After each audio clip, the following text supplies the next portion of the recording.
በስመ አብ ወወልድ ወመንፈስ ቅዱስ አሃዱ አምላክ አሜን። ብዛዕባ ትሕትና ይቕጽል። ትሕትና ነፍስኻ ናይ ምፍላጥ ውፅኢት እዩ። ርእሱ ብትኽክል ዘይፈልጥ ክዕበ ንኻልኦት ክፈርድን ብፍጹም ኣይክእልን እዩ። ትሕትና ናይ ካልኦት ክብሪ ምፍላጥ ማለት እዩ። ሰብ ምኽባር ነፍስኻ ምኽባር እዩ። ንብጾትና ምስ ኣኽበርና ትሕትና ባዕላ ተኽብረናን ኣብ ቅድሚ ሰብ ድማ መወዝ ትህበናን። ትሕትና ኩሉ ጊዜ ከም ትመሃር ኮንካ ምንባር እዩ።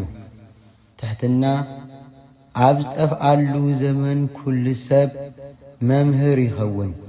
ኩሉ ሰብ ቅዱስ እየ ምባል ብናይ ካልኦት ሓጢኣት ይምካሕ። እዝኒ ጠፊኡ ኣፍ ጥራሕ ኣብ ዝበዝሖ ዘበነ ትዕቢት እዩ።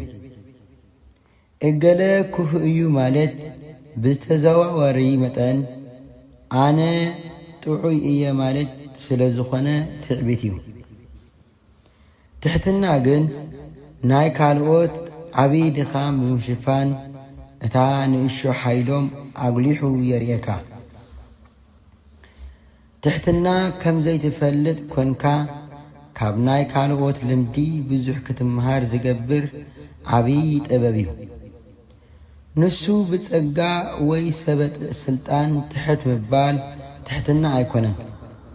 ንሳቶም ደኣ ስልጣኖም ወይ ጉርምኦም ባዕሉ እዩ ዘገደካ። ትሕትና ነቶም ኣብ ታሕቲ ዘለዉ እነርእዮ ፍቕርን ኣኽብሮትን እዩ። ንኣጋር ቀዳምነት ክትህብ እንከለኻ ሓደ ነገር ሕሰብ። መኪና ንሰብ እምበር ሰብ ንመኪና ከም ዘይተፈጥረ። እቲ ሓቀኛ ትሕትና ነቶም ዝንእሱና ምእዛዝ እዩ። ሰብ ከምኡ ኾይኑ ከም ዘይነብር እንተንዝክር ክንደይ ንህፃናት ክንደይ ንድኻታት ምኽበርና ነርና። ትሕትና ልባዊ ጣዕሳ የምጽእ እሞ ንምስጋንን ንንስሓን ይብቃዓና። ዕምባባ ከይተጨፍለቐ ኣይሽትትን፣ ፍሩታ እንተዘይተጸምቀ ኣይስተን። ሰብ ከዓ ትሕት እንተዘይሉ መልክዑ ኣይወፅእን እዩ። ትሕትና ትፈልጦ ነገር ብዘይ ትዕቢት ምምሃር እዩ እምበር ኣይፈልጥን ማለት ኣይኮነን። እናፈለጥካ ኣይፈልጥን ማለት ደሓን እዩ። ዘይትፈልጥ ፈላጥ ኮንካ ምቕራብ ግና ርእስኻ ዘይምፍላጥ እዩ።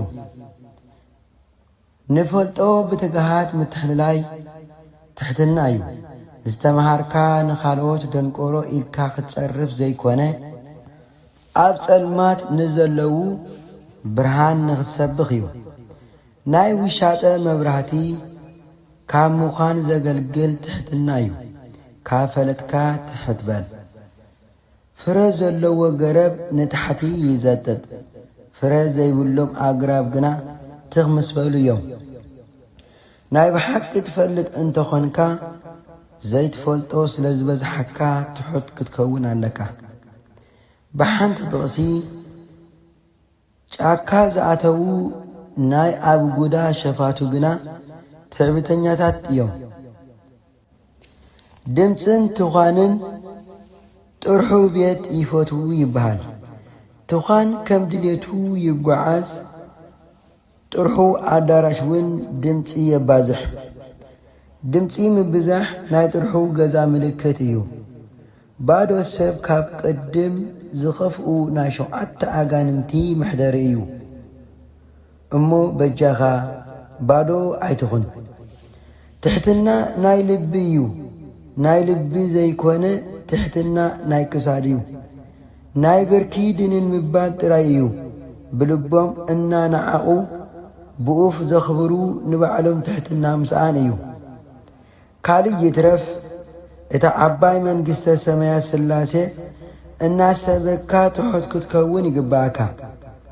ዝዓበየ ትሕትና ነገር ስጋዊ እናሰበካ ትሑት ክትከውን ይግባእ ተዋህዶ ማለት ትሕትና ማለት እዩ በዓል ጸጋ መለኮት ምስ ድኻ ስጋ ዝተዋሃደሉ ማለት እኮ እዩ ናይ ስጋ ድኽነት ንመለኮት ናይ መለኮት ልዕልና ንስጋ ንኽነግር ዝተፈቕደሉ ዓብዪ ናይ ትሕትና ምስጢረ ስጋዊ እዩ ርህራሃትን ጾሞም ክሓድሩን ሓጢአተኛታት መንገዲ ዝጠፍኦም ተዘይሓዚንካሎም ብተዋህዶ ኣይተኣምንን ኢኻ ማለት እዩ ናይ ተዋህዶ ምስጢር እንተ ተረዲእካ ብቐረጽትን ብሓጢአተኛታትን ኣይተሓፍርን ኢኻ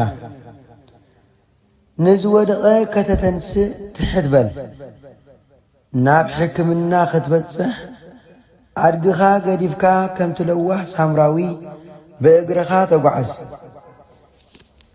ናይ ወልፊ ጸርፊ ንኽተውፅእ ኣኻልብ ይብል ቃሉ ናይ ምንቃፍ ባህሪኻ ከተዕግብ ተኻሉ ይብል ወንጌል እናበልካ እተውፃእካዮ በቲ ቅዱስ ቃሉ ትብድል ከም ዘለኻ ዘክር ከልቢ ወይ ተኹላ ዝበለ ጠባዮም ንምግላጽ እምበር ንዓኻ ጸርፊ ወይ ነቐፌታ ኸለቅሕ ኢሉ ኣይኮነን ትሕትና ተፈቲነ ኣይወዳእኩን ኢሉ ብርእሱ ኣይምካሕን እዩ ፍትውተይ ፍትወይ በጃኻ ትሑትኩን በጃኺ ትሕትኹኒ ንእሽተዩ ዓብኡ ኩሉ ልቢ ተሪፉ ተነፊሑ እዩ እሞ ልብና ዝሰብር መዓት ከይመጸ ትሕትና ገንዘብና ንግበራ ትሕትና ስኢንካ ዘጓኻዮ እግዚአብሔር ብብዝሒ መስዋዕቲ ኣይተሐጉሶን ኢኻ ምኽንያቱ ትሕትና ናይ እምነት መጀመርያ ስለ ዝኾነ ስብሐት ለእግዚአብሔር ወለወላዲቱ ድንግል ወለመስቀሉ ክቡር ይትአኮት አሜን